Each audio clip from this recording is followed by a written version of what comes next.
주말 동안 있었던 정치 현안을 다루는 시간 정치 토크. 오늘도 두 분의 패널 오셨습니다. 더불어민주당 박범계 의원님 어서 오세요. 반갑습니다. 미래통합당 조혜진 의원 어서 오십시오. 반갑습니다. 조혜진입니다. 뉴스가 정말 많고 다 뜨거워요, 그게. 그래서 어제 저희가 정치 토크에서 한 2개 정도 주제를 다룰 수 있는데 도대체 뭘 다뤄야 되나? 한참 토론을 할 만큼 뜨거웠는데 우선은 인사청문회 관련된 얘기를 좀 하나 해봐야겠다.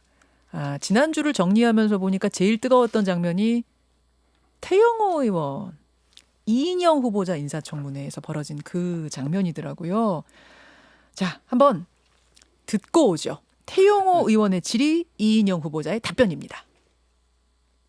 이렇게 전 했습니다. 혹시 후보자님께서도 언제 또 어디서 이렇게 나는 주체 사상을 버렸다, 너는 주상 신봉자 아니다 라고 하신 적 있습니까?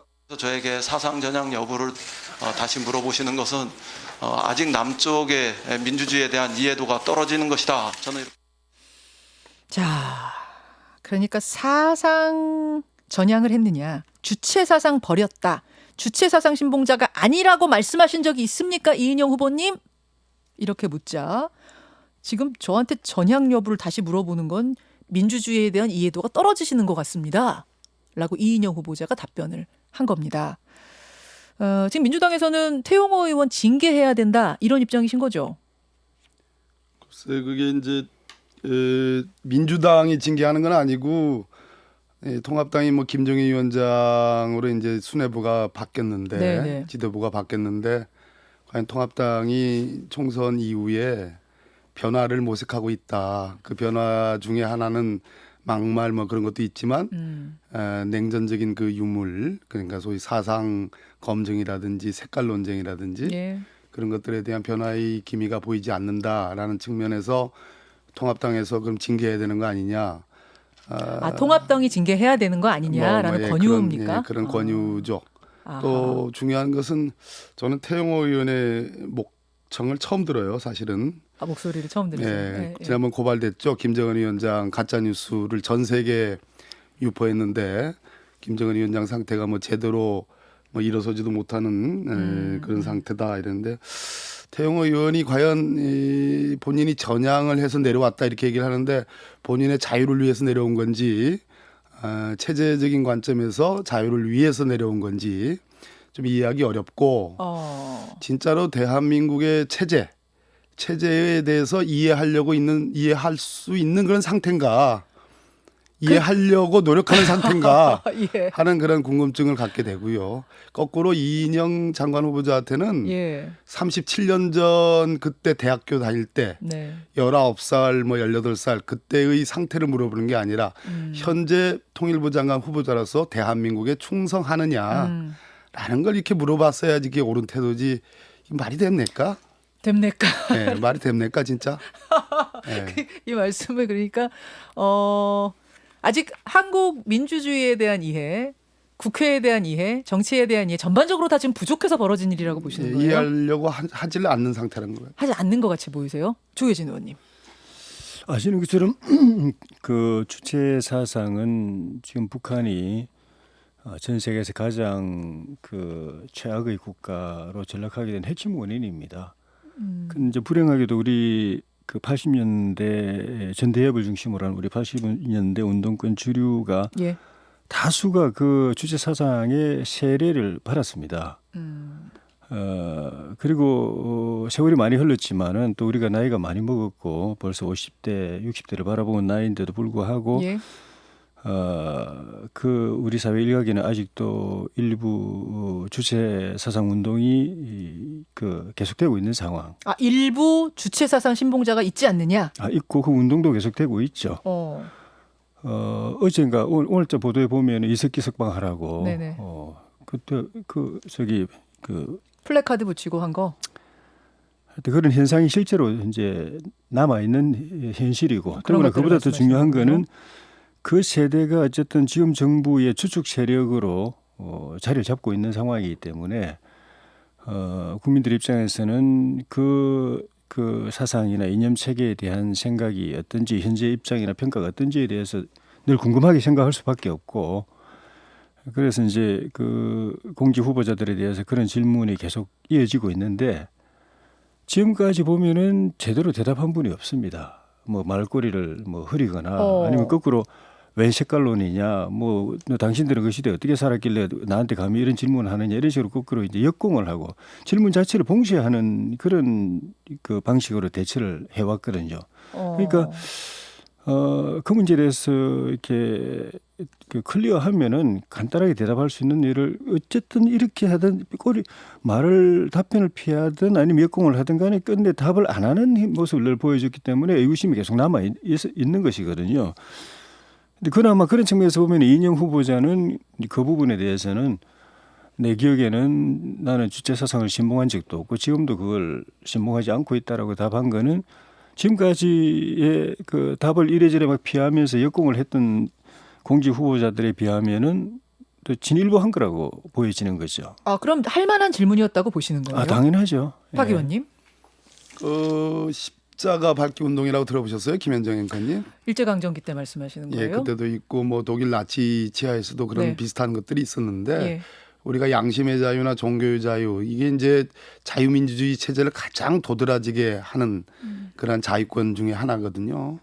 그것과 소위 공산주의 전체주의와 다른 점이 가장 큰 차이인데 태영호라는 분께서 과연 지금 내려온 지 얼마 되지 않았는데 본인이 무엇을 위해서 전향을 했는지에 대한 클리어돼 있지 않은 부분이 있습니다. 많은 여러 가지 의혹들이 있습니다. 이 부분에 대해서 북한 쪽에서도 명확하게 얘기를 하는 게 없고요. 그러다 보니까 태영 의원이 마치 지금 저 이제 서울에서 당선되신 분 아니겠어요? 예. 근데 통합당의 전체적인 어떤 사상적 지향이나 흐름을 대변하는 건지 저는 일단 첫째 통합당 어떤 지도부와 통합당 의원님들께 네. 여쭤보고 싶습니다. 과연 태영호 의원의 지금 기조가 통합당의 기조와 동일한 것인지 대표하는 것인지 그리고 아하. 북을 바라보는 관점도 역시 마찬가지인지를 한번 물어보고 싶고요. 두 번째는 장관께 거듭 말씀드립니다. 지금 우리 조혜진 의원님이 좋은 말씀 해주셨어요. 마지막에. 우리 저 이인영 장관 이제 임명될 거 아니겠습니까? 통과됐지 않았습니까? 예. 그런 측면에서 분명히 나는 주체 사항을 신봉하지 않는다고 분명하게 얘기를 예. 했습니다. 그때나 지금이나. 예, 그리고 저는 뭐 이인영 장관께서 대한민국에 대해서 충성한다. 대한민국의 여러 민주주의 원리를 신봉한다는 것을 철석까지 좀 믿고 있습니다. 그런 측면에서 마치 십자가 밝기 운동처럼 태영호 의원이 이것을 아는지는 잘 모르겠어요. 그래서 한번 오늘 이 방송이 끝난 뒤에 태영호 의원이 십자가 밝기 운동이라는 것이 어떤 것인지 그리고 전 세계적으로 어떠한 영향을 미쳤는지 그리고 대한민국의 민주주의가 뭘 지향하는지를 좀 한번 들여다봤으면 좋겠습니다. 그럼 조혜진 의원님의 답변을 좀 들어보죠. 태용호 의원의 지금 이 기조가 통합당의 기조라고 보면 되는 것인가? 공산주의에 대한 우리 당의 입장은 분명합니다. 더구나 공산주의에서도 가장 그 시대착오적인 공산 일당 독재일 뿐만 아니고 더 나아가서 봉건 세습 왕조 체제까지 예. 고착화 되어 있는 이런 체제는 전 세계에서도 북한 말고는 거의 없습니다. 그러니까 이 체제 때문에 같은 민족임에도 불구하고 수천 년을 같이 살았음에도 불구하고 분단된 이후에 반세기 조금 지나는 시기 동안에 대한민국은 세계 유수한 국가로 우뚝 섰고 예. 똑같은 자질과 또 그 DNA를 가진 민족임에도 불구하고 체제 잘못 때문에 북한은 최악의 국가. 그 사회에서도 비교적 엘리트라고 하는 태영호 의원조차도 자신의 미래 또 더구나 자녀들의 미래가 암담해서 그 체제에서 도망 나올 수밖에 없는 그런 체제.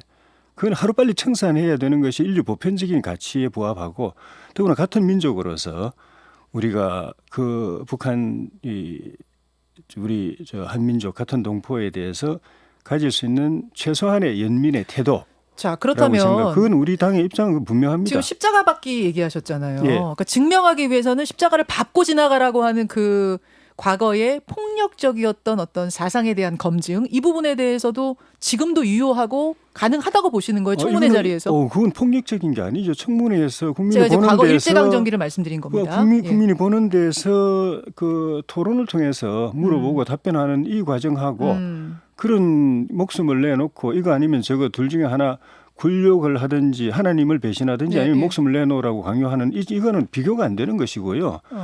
더구나 다르다. 다른 차원이다. 더구나 이 본인 사상을 이야기하면은 지금 법적인 불이익이 따르는 시대도 아닙니다. 그러니까 양심이나 사상의 자유를 억압해가지고 그걸 공개하면 공개하는 대로 또 숨기면 숨기는 대로 탄압하고 억압하고 불이익을 주는 것 같으면 그건 양심의 자유 침해입니다. 알겠습니다. 그렇지만 그걸 물어보고 예, 답변하라고 이야기하고 답변 못해도 할 말을 그 어쩔 수가 없습니다. 지금까지 그래 해왔지 않습니까? 그러니까 그 과거에 폭력적이었던 십자가 밟기 운동하고 같은 선상에 놓지 말아라 이 말씀이신 다르죠. 거고 태용호 네. 의원의 그 기조와 통합당 기조는 결이 같다는 것도 예, 지금 저는 틀리지 인정하신 않다고 거고요. 생각합니다. 자, 박 의원님 30초 마무리하고 다음 질문 주제 넘어가죠. 문제는 그 미래통합당이 보편적으로 일반 국민들의 인식에 반하는 지금 과연 그것이 통합당의 입장이냐라고 물었을 때에 뭐 다르다 뭐 그러다 뭐 이런 말씀을 하시지만 그런 얘기를 도맡아서 지금 다 책임지고 하고 있다는 얘기입니다. 그러니까 통합당 의원 일반적으로 이러한 질문들을 제기하거나 김정은의 상태에 대해서 가짜뉴스를 얘기한다거나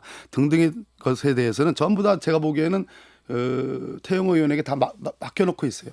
그러고 나서 그것이 문제가 되면 이제 논쟁이 이런 거죠. 그게 통합당의 태도냐, 통합당 지도부의 생각이냐라고 물어보면 뭐 그 부분에 대해서 분명하지 않습니다. 그런 측면에서 제가 보기에는 한쪽에서는 태영호 의원을 통해서 정말 그 일반적으로 통합당 의원들이 얘기할 수 없는 것들을 해가지고 다른 쪽에 어떤 그 뭐랄까요, 뭐 그런 측면을 보충하는 그런 이율배반적인 태도가 저는 있다 이렇게 생각합니다. 자, 마음 들으시면서 양쪽의 의견 들으시면서 여러분들이 나름대로 판단을 하시리라 보고요. 이게 인사청문회 지난주에 큰 논란이었다면 아마 오늘 박지원 후보자 청문회에서는 또 뭐 대북 송금 문제, 학력에 대한 문제 이런 것들이 도마에 오를 것 같습니다.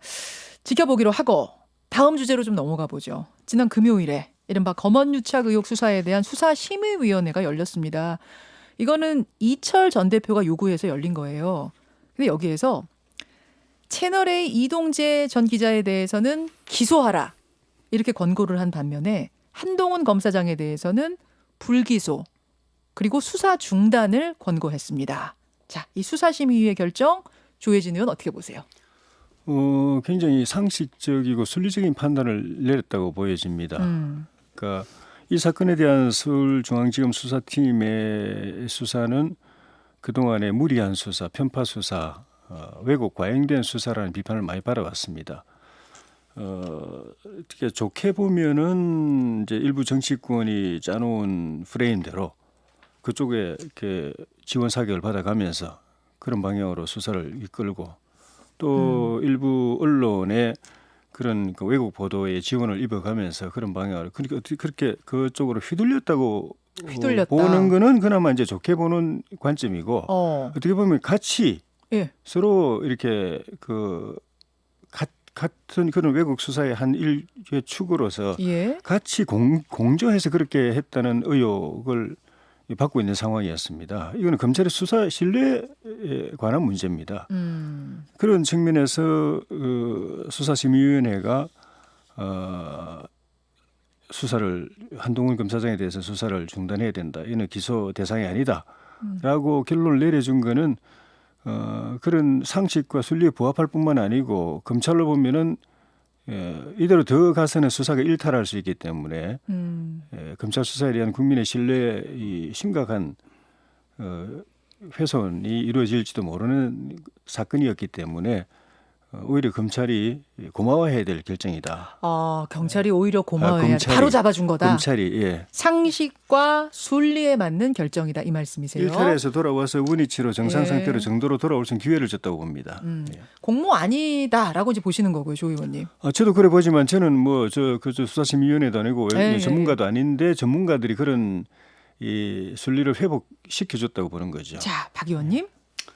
글쎄 뭐 이 사건이 워낙 첨예하게 지금 의견 대립이 있고 검찰 내부에서도 의견 대립이 있고 또 수사심의위원회 결정도 있어가지고 여기서 뭐 이거다 저거다라고 분명하게 말씀드리는 게 좀 뭐한 면이 있습니다. 제가 수사 기록을 보질 못했고 그러나 피상적으로 여러 언론에서 나오는 기사들 그리고 녹취록의 내용들을 종합을 해보면 저는 충분히 이 검언 유착의 의혹은 있었다라고 생각을 했고 거기에 그 기조에 맞춰서 추미애 법무부 장관을 상대로 제가 대정부 질문도 했습니다. 문제는 이 수사심의위원회라는 제도입니다. 이따가도 뭐 물어보시겠지만요. 이 제도는 뭐 우리 저 진중권 교수께서 민주당이 만든 제도라고 그러는데 그게 아니고 저희 민주당은 언제나 검찰 개혁이 1순위고 그것을 위해서 공수처 그리고 검경수사권 조정을 해야 된다 하는 것이 입장이었는데 예전에 2010년도에 소위 검찰 시민위원회라는 제도가 생겼습니다. 시민위원회. 시민위원회. 예, 예. 이번에 중앙지검의 시민위원회를 통해서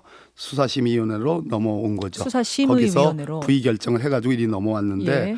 검찰심의위원회는 시민위원회는 시민, 네. 시티즌 시민위원회는 제가 예전부터 그것은 강화하고 더 확대 발전시켜야 되는 좋은 제도라는 얘기를 했습니다. 왜냐하면 시민들 속에서 소위 나이, 성별 또는 뭐 이제 재산의 다과 이런 것들 다 평균적으로 다 그 대표성들을 예, 예. 인정받는 시민들을 말 그대로 배심원단처럼 대표성을 인정받는 사람들을 무작위로 추천해 가지고 그 안에서 소위 검찰이 갖는 기소 독점주의의 폐해를 남용을 막는 장치로서 굉장히 의미가 있다 했는데 문무일 검찰 그건 2010년도에 만들어진 거예요. 예, 시민의원회. 시민위원회는. 위원회는 예. 근데 심의위원회는 네. 대검에 두고 있는데 그거는 문무일 검찰총장이 예, 예. 말 그대로 공수처가 반드시 만들어야 되고 검경수사권 조정, 소위 기소독점주의에 대한 여러 비판이 있으니까 네. 문무일 총장이 지난 2018년에 예. 만든 제도입니다. 근데 다른 겁니다. 이 정부에서도 검찰 개혁의 일환으로 뭐 그 방향 괜찮다 해가지고 같이 만든 거 아니에요? 동의해서? 심의위원회는 제가 법사위원 예. 또 사법계획특위로 있으면서 네. 그거 자체를 국회 차원에서 검토된 적이 없습니다. 검토한 적이 근거 없다. 자체가 법률에 근거를 두고 있지는 않습니다. 이 심의위원회는 그래요. 그리고 이 심의위원회 구성 멤버는 총장이 임명하도록 되어 있고 예, 예. 그러니까 문무일 검찰총장이 임명한 사람들이 지금 2년이 조금 지났기 때문에 연임이 가능하니까 예. 아마 구성 멤버들이 거의 그 사람들이거나 크게 변화가 없을 겁니다. 두 번째는 그 풀 속에서 총장이 임명한 그 위원들 풀 속에서 지금 선임을 하는 거거든요. 예, 예. 그리고 그 간사는 전문가들이라고 그러죠. 각계 전문가들. 뭐 비공개입니다만. 뭐 법조계에서부터 문화계까지 네. 있습니다. 그리고 그걸 전문가라고 얘기할 수 있는지는 잘 모르겠습니다. 법 소위 전문가는 시민 아니고. 대표는 아닙니다. 그리고 중요한 거는 소위 그 정책기획과장이라고 대검 총장 밑에 이제 여러 부서가 있는데 그 네. 안에 이번 예. 전문수사 자문단의 뭐 활약이 컸던 정책기획과장이 있습니다. 그 정책기획과장이 이 심의위원회의 간사가 됩니다. 그랬을 때 제가 보기에는 뭐 이것이 뭐 편파적이다 아니다. 또 심지어 대검 쪽에서 의견서를 내겠다 말겠다 하면서 언론 플레이를 했습니다. 그거 자체가 권한이 없는 얘기예요. 그 언론 플레이를 하면서 이 뭐 저 소위 이제 한동훈 검사장에 대해서 혐의가 없는 거 아니냐라는 그런 취지의 그 또 썰도 흘리고 그랬어요. 그래서 언론에 보도됐습니다. 결국 내지는 않았지만 전체적으로 봤을 때 제가 보기에 이 심의위원회로 이런 식으로 중요 사건, 세간의 이목을 끄는 사건들을 예. 피해 간다면 그것은 소위 검찰 행정이 수사인데 수사의 책임주의는 담보되기가 어려운 부분이 있어요. 누구는 그러면 이 심의위원회라는 것이 전 국민의 혜택을 보리는 그러한 제도냐? 아닙니다. 10건밖에 안 돼요, 지금까지. 최근에는 이재용 예. 삼성전자 부회장과 지금 한동훈 검사장이 지금 수혜를 잇고 있는 거예요. 네. 그랬을 때에 저는 뭐 제도 자체가 검찰의 수사 책임을 회피하는 수단으로 쓰여질 수 있고 대표성에도 의문이 가고 없애야 된다고 보세요? 그렇기 때문에 이 제도는 손을 봐야 된다라는 수정을 해야 된다고 생각을 그렇게 하고 보시는군요. 그런 차원에서 저는 저 서울중앙수사팀이 소신껏 최종 수사 결과를 내놔야 된다. 왜냐하면 중간에 이게 수사를 종결한 상태에서 심의위원회로 올려가지고 그것에 대한 가부를 결정한 게 아니고 알겠습니다. 중간에 지금 들어왔기 때문에 이번에 그런 이런 면이 결정을 내렸기 때문에 수사심의위가 문제 있다고 보시는 거예요? 아니면 그 전부터 수사심의위 이렇게 된 건 좀 문제 있다고 보신 거예요? 저는 수사심의위원회 자체를 예. 처음 태동할 때부터 예. 지난번 이재용 부의장 예. 그 소위 이제 기각을 하면서부터 예. 더 심화됐습니다. 문제가 있다고 2018년에 만들 때 그러면은 그때는 문제제기가 국회에선 전혀 안 나왔나요? 그때는 개혁의 일환이다. 저희 이렇게 국민들은 사실 듣고 있었는데. 개혁의 일환이보다는 검찰 개혁. 문무일 검찰총장이 소위 그 대검 차원에서 검찰 예. 내부 차원에서의 개혁의 어떤 포장을 한 거죠. 그러나 그 자체가 본질이 아니기 때문에 그 뒤에 공수처와 검경수사권 조정이 이루어진 겁니다. 알겠습니다. 조혜진 의원님. 검찰 수사심의위원회는 뭐라 그래도 검찰 개혁의 한 방안으로서 그리고 그 시기에는 상당히 의미 있는 제도로서 도입이 된 겁니다. 문재인 대통령이 계속 강조를 했고 지금도 이제 우리 추미애 장관도 장관 임명되시고 나서 계속 강조하고 있는 검찰 권력에 대한 문민 통제 예. 제도를 빨리 마련해라라고 이야기했고 그걸 문무일 총장이 또 그 검찰 조직이 고민해서 만들어낸 제도입니다. 그러니까 검찰의 좀 전에 말씀드린 무리한 수사라든가 또 과잉 수사라든가 인권 침해 수사라든가 이런 것들을 시민의 관점에서 그렇다고 100% 완전 문외한들의 판단을 맡기면은 또 판단이 잘못될 수도 있기 때문에 일정한 전문성을 보강해가지고 그래서 시민적 차원에서 검찰 권력의 행사를 통제할 수 있는 기관을 만들으라고 해서 검찰에서 고심 끝에 만들어낸 제도고 그 당시에는 지금 말씀하신 대로 저도 그렇고 모든 사람들이 검찰 개혁의 한 방안으로서 받아들였고 또 정부도 굉장히 그걸 좋게 평가를 했습니다. 그 당시에 그랬죠. 예. 그리고 지금 이 수사심의위원회 위원장도 전직 대법관이십니다. 고명한 전직 대법관이십니다. 그리고 각계 전문성도 보강하고 일반 시민의 관점에서 상식적인 판단을 할 수 있는 분들이 거기다 들어와 있고 거기서 내린 결론입니다. 좀 그리고 편향돼 있다라는 게 박범계 의원의 지적이신 것 같아요. 그 제 구성원들이. 기억으로는 지금 박범계 의원님 지적하시기 전에 이 제도에 대해서 문제 있다고 이야기하는 분은 들은 적이 없습니다. 특히 여권에서는 당연히 들은 적이 없습니다. 대통령이나 여권에서, 민주당에서. 정부 여당의 검찰 자기 개혁의 지시에 따라서 만들어낸 제도이기 때문에 제도 검찰 개혁의 한 성과로서 평가를 했으면 했지 이 제도 문제 있다고 이야기한 건 지금 처음 듣는 이야기고 그래서 저는 만들 때는 개혁이라고 이야기했다가 이 기관에서 이 기구에서 나오는 결론이 정권의 뜻에 안 맞으면 정권이 생각하는 결론하고 안 맞으면은 하루아침에 이걸 자기 부정하고 뒤집고 하는 것인가? 결국 이 제도라는 거는 정권의 뜻에 맞는 이 결론을 내리도록 만든 제도냐? 그런 회의해야 되는 겁니다. 자, 보충을 지금 해보면 벌써 시간이 초과돼서 30초씩만 마무리하고 끝내겠습니다. 엄청 박 의원님. 빨리 얘기해야 되네요. 예. 이것은 이철이라는 사람이 신청을 해가지고 수사심의위원회로 갔어요. 네. 근데 그 계제가 어떤 계제냐면 전문수사자문단을 꾸린다 어쩐다 했을 때 이동재 기자가 전문수사자문단 그렇습니다. 요청했는데 이철 씨가 그러면 차라리 수사심의위원회 판단이라도 받자. 그랬죠. 전문수사자문단은 전적으로 윤석열 검찰총장의 지배하에 있게 되기 때문에 그리고 그 당시는 수사가 완결된 상태가 아닙니다. 수사가 중간되는 상태였습니다. 중간 정도의 상태였어요. 그렇기 때문에 그러한 수사 결과를 가지고 수사 중간 결과를 가지고 심의가 들어간 것이 문제입니다. 그래서 최종적으로 저는 서울중앙지검 수사팀이 저는 옳다 그르다의 문제가 아닙니다. 책임지고 수사를 마쳐야 되고 그 마친 결과를 가지고 법원의 판단을 받거나 아니면 이것은 더 이상 공소유지가 불가능한 경우에는 기소하지 말라. 그런데 수사심의위원회 같은 이러한 정말 제도의 모든 것을 다 책임을 전가하지 말라. 책임껏 소신껏 수사하라는 얘기입니다. 알겠습니다. 조 의원님 덧붙이실 말씀 없으시면 네. 마무리해도 될까요? 아니요. 이 수사심의위원회 결론에 네, 30초. 대해서 중앙지검 수사팀은 불만이 많이 있는 것 같습니다. 수사 중지해라. 그리고 예. 기소하지 하지 마라. 말라고 이야기했는데 수사 제대로 안 됐다라고 이야기하는데 제가 볼 땐 수사심의위원회에서 사건의 실체는 다 파악한 것 같습니다. 더 수사해도 본질이 바뀌지 않는다고 판단했기 때문에 이런 결론을 내려줬는데 저는 중앙지검이 수사 더 하고 싶으면 해도 좋다고 봅니다. 그런데 예. 지금까지 해왔던 방식으로 그렇게 편파적으로 왜곡되게 무리한 수사를 하게 되면은 결국은 검찰 스스로 나중에 책임져야 될 일이 더 많아진다. 그래서 검찰 이때 수사팀의 이 미래를 생각한다면은 수사심의위원회의 의견을 계기로 해가지고 수사를 정상 궤도로 빨리 돌리는 게 수사팀을 위해서도 또 이 수사를 지휘하고 있는 이성윤 중앙지검장을 위해서도 저는 그렇게 결론 내리는 게 바람직하다고 봅니다. 여기까지 오늘의 정치 토크 두 분 수고하셨습니다. 네, 수고하셨습니다. 김현정의 뉴스쇼는 청취자 여러분의 참여로 이루어집니다. 트위터, 페이스북, 레인보우 게시판, 그리고 단문 50원, 장문 100원의 유료 문자 샵 1212, 우물정 1212 통해 참여하실 수 있습니다.